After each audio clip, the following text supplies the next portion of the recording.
नमस्कार, आपका बहुत बहुत स्वागत है। मैं हूं आपके साथ अभिषेक तिवारी। बिग डिबेट में आज हम बात करेंगे कि मध्य प्रदेश में कांग्रेस ने बैठक का आयोजन किया है। इस बैठक में कमलनाथ के वीडियो कॉन्फ्रेंसिंग से जुड़ने से आला कमान ने जरूर चैन की सांस ली होगी। तो वहीं समर्थकों को भी यह मैसेज मिल गया है कि कमलनाथ राहुल गांधी की यात्रा को लेकर गंभीर हैं और फिलहाल कांग्रेस में ही रहेंगे। तो वहीं कांग्रेस के कई विधायक और बड़े नेता बैठक में नहीं पहुंचे, जिसके बाद से कई तरह के सवाल खड़े हो रहे हैं कि क्या कांग्रेस में ऑल इज वेल हो गया है या फिर अब भी किसी तरह की चिंगीरी अंदर से सुलग रही है। जी हां, जो आज हम चर्चा इसी मुद्दे पर बात करेंगे और चर्चा को विस्तार देंगे, लेकिन उससे पहले एक रिपोर्ट देख लेते हैं कि क्या कुछ चल रहा है मध्य प्रदेश की सियासत में।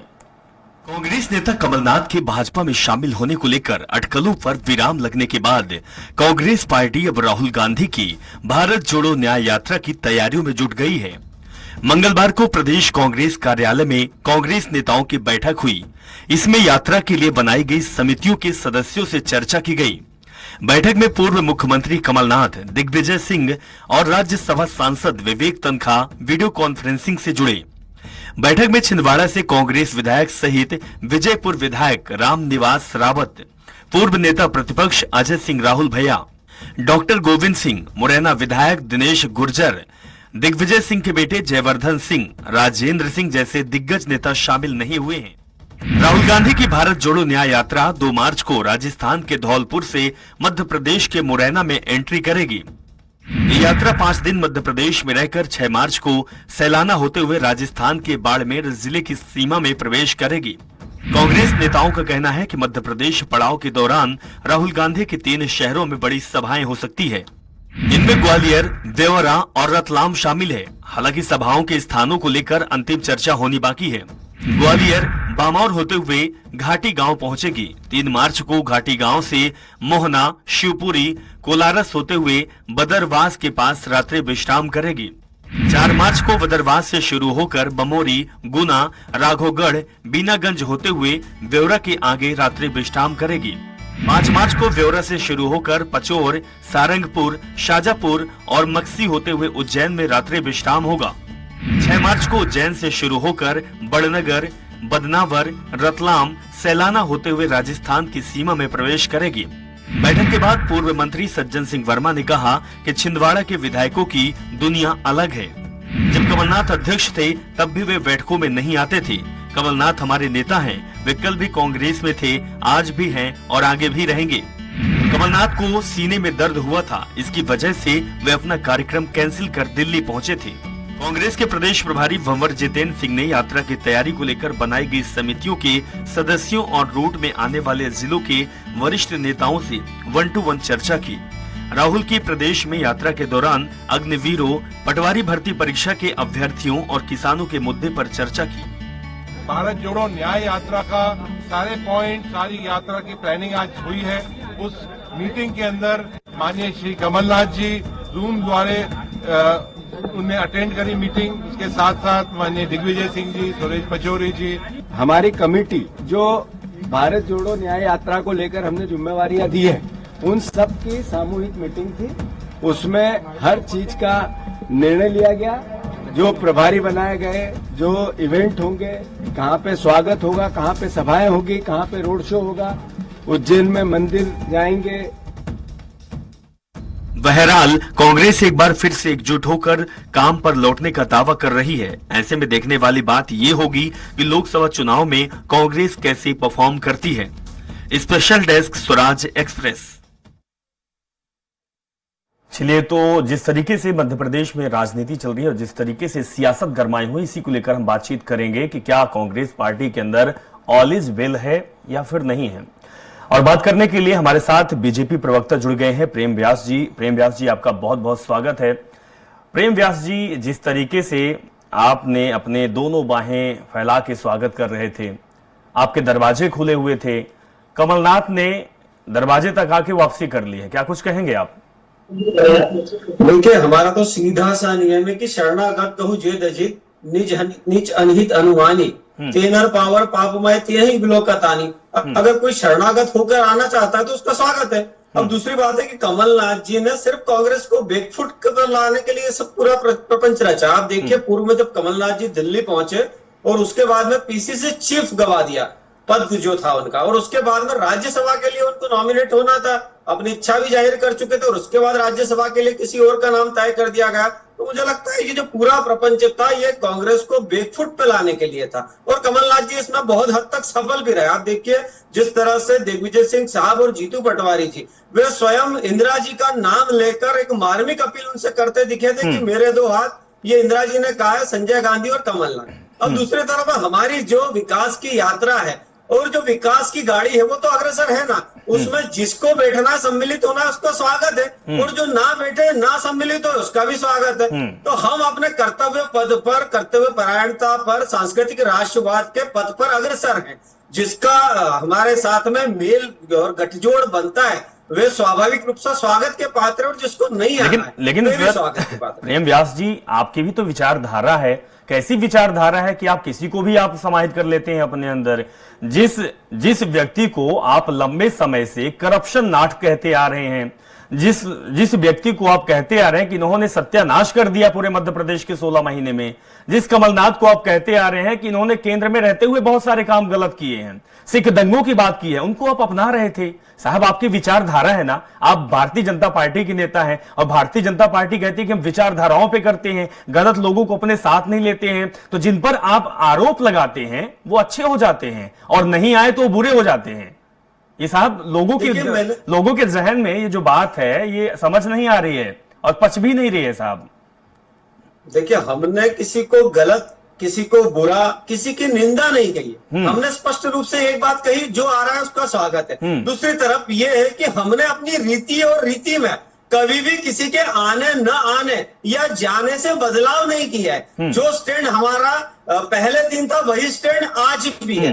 दूसरी बात है कि जो अगर कोई सुधरना चाहता है और विकास पथ पर अग्रसर होना चाहता है तो हम निश्चित रूप से उसका समर्थन करेंगे, उसको विकास पथ पर अग्रसर करेंगे, उसकी नीति और रीति में बदलाव करने का प्रयास करेंगे। आप देखिए ना, पूर्व से जो नेता कांग्रेस से निकलकर भारतीय जनता पार्टी में आए आज वे विकास पथ पर अग्रसर है, और हमारे साथ भारत के महत्वपूर्ण विकास में जो भूमिका अदा कर रहे हैं उसमें मुख्य भूमिका में है।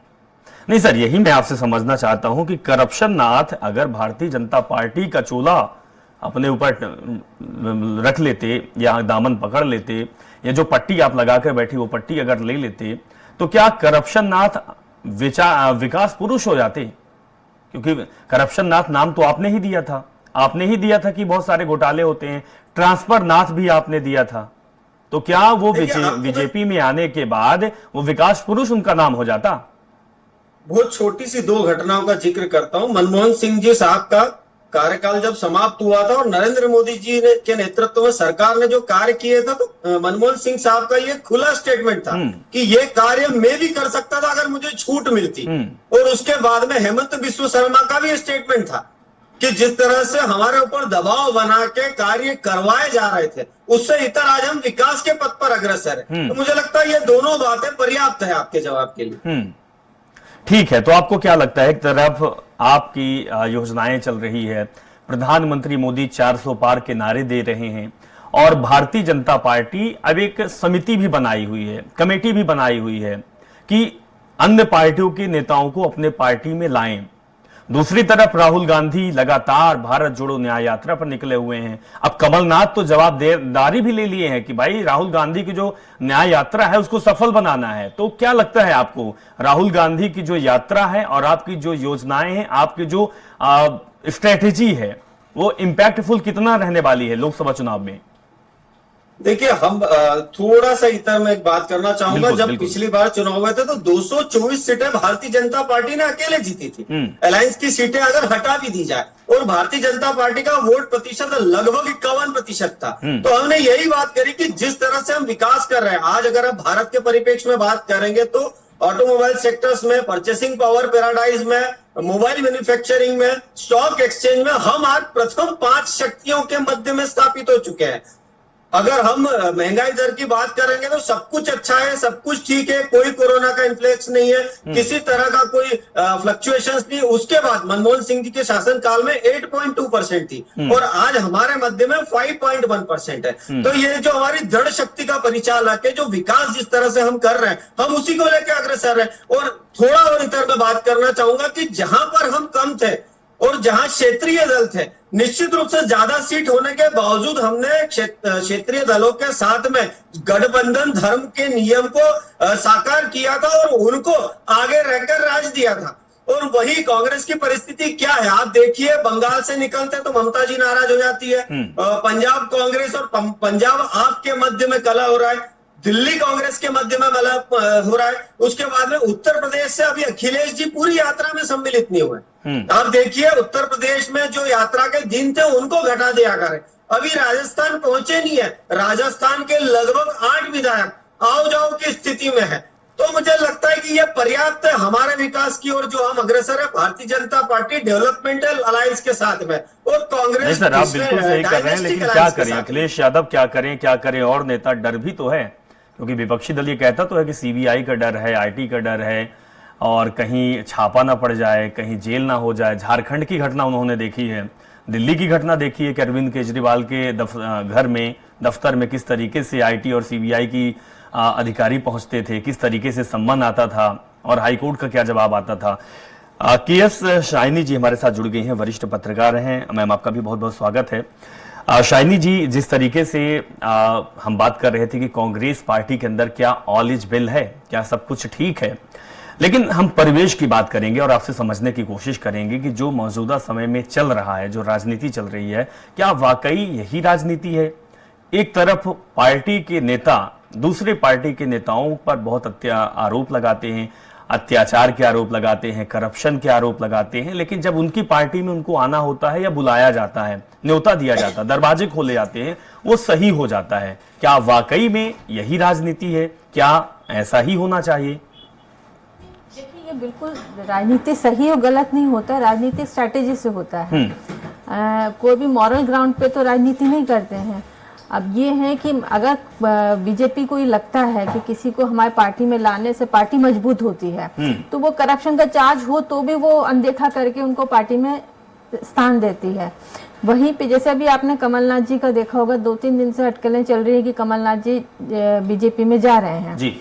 और अचानक से पता चला कि अब कहीं ना कहीं बात बिगड़ रही है और वो सक्सेसफुल नहीं हो पा रहा है। तो उसमें कहीं ना कहीं बीजेपी को भी आकलन करना पड़ रहा है कि कोई जितने बीजेपी के बाकी लीडर्स हैं वो उससे सहमत है कि नहीं है, वो उसमें कंफर्टेबल है। सिंधिया जी हैं, आपने कैलाश विजयवर्गीय ने ऑलरेडी स्टेटमेंट दे चुके हैं कि कमलनाथ जी के आने के से बीजेपी क्यों लेगी उन्हें। तो कहीं ना कहीं मुझे लगता है कि करप्शन एक जो चीज है वो एक अलग पर्सपेक्टिव में देखना पड़ता है। जब बीजेपी के अंदर लोग आ जाते हैं तो वो बिल्कुल धुल के साफ हो जाते हैं, एकदम निर्मा की तरह यूज हो जाता है, और जब वो नहीं रहते हैं पार्टी में तो उन पे सारे चार्जेस होते हैं।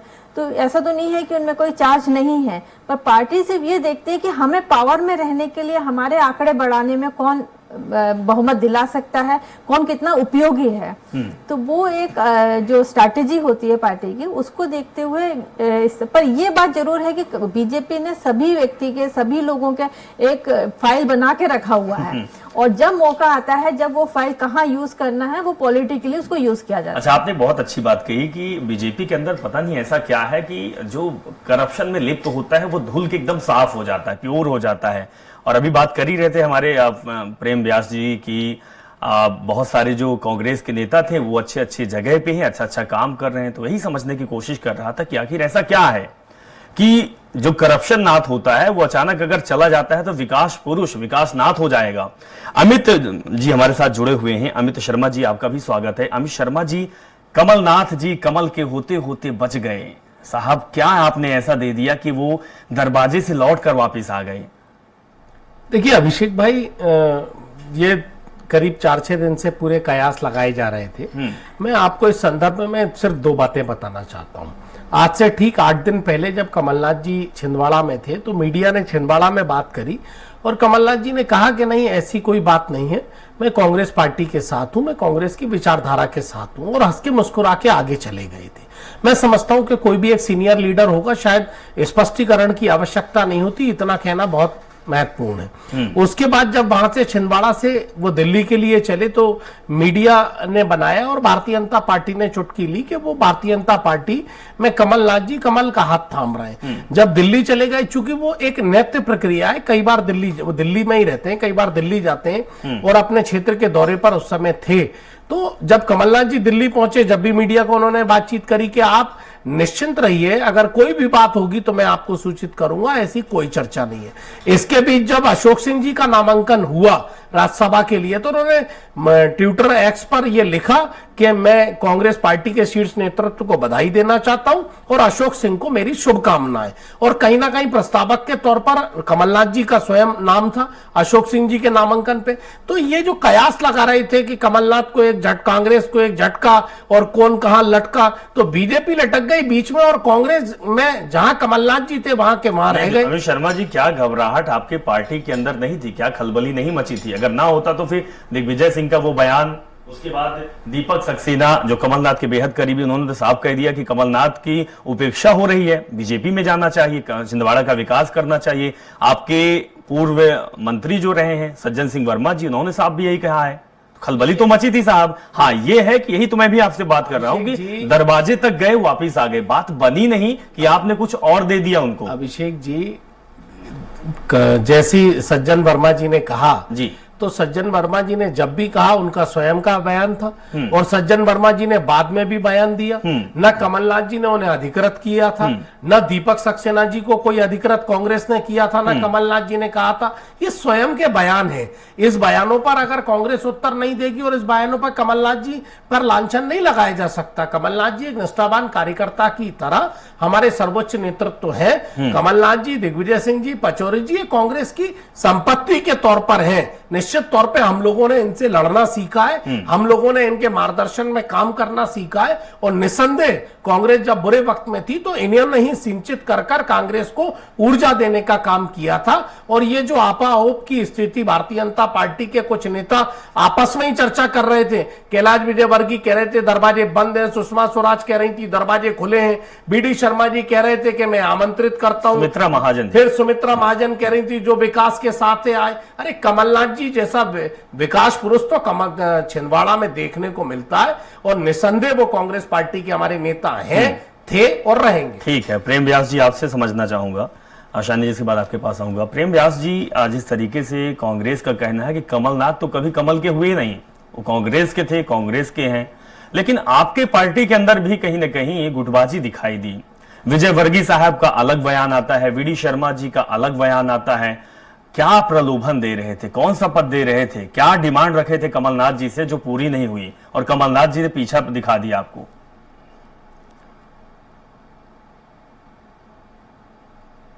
चीजें मैं मेरे मित्र से पूछना चाहूंगा। 50 दशकों तक राजनीति में सक्रिय रहने के पश्चात अगर कमलनाथ जी अपने सोशल मीडिया अकाउंट के बायो से कांग्रेस का चिन्ह हटा देते हैं तो वो क्या प्रेषित करता है? अगर सज्जन सिंह जी वर्मा अपने सोशल अकाउंट से बायो से वो कांग्रेस का चिन्ह हटा देते हैं तो क्या प्रेषित? नहीं, ठीक है, ये व्यास जी, तो सबको पता है कि कमलनाथ कहीं ना कहीं नहीं व्यास जी, कहीं ना कहीं ये तो सबको पता था कि कमलनाथ जी बीजेपी में शामिल होने वाले थे। लेकिन मैं आपसे वही जानना चाहते हैं, इंटरनल आप थोड़ी जानकारी दे दीजिए, हमारे दर्शक भी जान जाएंगे, कांग्रेस भी जान जाएगी कि आखिर कौन सा प्रलोभन था, कौन सा पद था, कौन सी डिमांड थी जो आप देना चाहते थे और पूरी नहीं हुई और पीठ पीछे करके कमलनाथ अपनी पार्टी में वापस आ गई।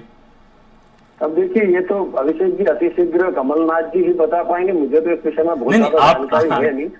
दूसरी बात है क्योंकि एक ऑफिशियल स्टैंड हमारे मध्य में अभी तक क्रिएट नहीं हुआ है। दूसरा, जो बात की गई थी विधानसभा सत्र में भी कमलनाथ जी नहीं थे और उसके बाद अभी भी वे वर्चुअली जुड़े और उनसे समर्थित जो विधायक थे वो अभी भी गायब थे। तो मुझे लगता है कि जो अभी जो शय और मात का खेल है कांग्रेस में जो व्याप्त है वो अभी तक समाप्त नहीं हुआ है। दूसरी चीज है, आपने जब वरिष्ठ पत्रकार महोदय के समक्ष में एक बात रखी थी भ्रष्टाचार से संबंधित, तो आप मुझे एक नाम ऐसा बताइए कि जो भारतीय जनता पार्टी में आया और उसका केस समाप्त हो गया हो, या नीतीश जी आए तो नीतीश जी के ऊपर कोई केस था, मिलिंद देवड़ा जी आए उनके ऊपर केस था, या मैं 10 सालों की बात बताता हूँ, लगभग 441 विधायक कांग्रेस के वे टूट के अन्यत्र दल या भारतीय जनता पार्टी में आए, तो उन पर कितनों पर सीबीआई और ईडी ने कार्रवाई करी थी। लगभग 12 मुख्यमंत्री पद छोड़ चुके और उसके बाद उसमें से 9 भारतीय जनता पार्टी में आए, 3 अन्यत्र गए। उसमें से कितनों पर सीबीआई और ईडी की कार्रवाई हुई थी। ये सिर्फ एक बचने मात्र का तरीका होता है कि अगर लगता है तो कभी ठीकरा ईवीएम पे फोड़ दो, कभी लगता है तो ठीकरा सीबीआई और ईडी पे फोड़ दो। लेकिन साहब, बहुत सारे ऐसे नेता हैं, महाराष्ट्र के हैं, मध्य प्रदेश के भी हैं, अन्य जगहों के भी हैं, जो जिन पर ईडी सीबीआई की जांच और कहीं ना कहीं आरोपी थे। लेकिन भारतीय जनता पार्टी का जैसे ही उन्होंने दामन पकड़ा, जैसे ही वो पट्टा आपने पहनाया, सारे दाग धुल गए। क्या था, क्या असल राज बता दीजिए बस। आप कलकत्ता का पता कर लीजिए, भारतीय जनता पार्टी के वरिष्ठ नेता अभी ईडी के समक्ष में पेश हुए। ऐसी ही स्थिति दिल्ली में भी हुई। आप मुझे एक नाम बता दीजिए जिसपे कार्रवाई बंद कर दी गई हो। अच्छा, कार्रवाई बंद नहीं हुई है, तो जो पुराने नेता थे, जैसे अजीत पवार का नाम लेते हैं, भुजबल जी का नाम लेते हैं, ये क्या है? ये सब साफ सुथरे हो गए, ये सब अच्छे हैं, सब पर जांच चल रही है माननीय उच्चतम न्यायालय। तो जो पार्टी जो लोग गलत हैं साहब, यही से जानना चाहता हूं, जो लोग गलत हैं, जो करप्शन किए हुए हैं, जो आरोपी हैं, तो आपकी पार्टी ने स्वागत कैसे कर लिया? स्वार्थ के लिए? आपकी यही विचारधारा है क्या? देखिए, पूर्व में आरोपी जब तक आरोप सिद्ध ना हो, हाँ, तब तक उसको ट्रायल करने के लिए, उसको अपनी बात और अपना पक्ष रखने के लिए समय तो ठीक है। ये तो अच्छी विचारधारा है। अमित जी, आप जवाब दीजिए, आप कुछ बोलना चाहते हैं? इनकी विचारधारा समझ में आ रही है कि अपना बनाने के लिए, सरकार बनाने के लिए, हमने नीतीश कुमार का भी देखा है। अभी कितनी बातें, कितने आरोप लगे थे नीतीश कुमार के ऊपर, जेडीयू और आरजेडी दोनों के ऊपर। बाद में जब सरकार बना ली नीतीश कुमार ने, तो बीजेपी बहुत अच्छी हो गई, बीजेपी के लोग बड़े अच्छे हो गए, नीतीश कुमार जी बड़े अच्छे हो गए। अमित जी। अभिषेक भाई, मेरे भारतीय जनता पार्टी के विद्वान साथी अभी बता रहे थे कि कोई एक आध उदाहरण बता दीजिए।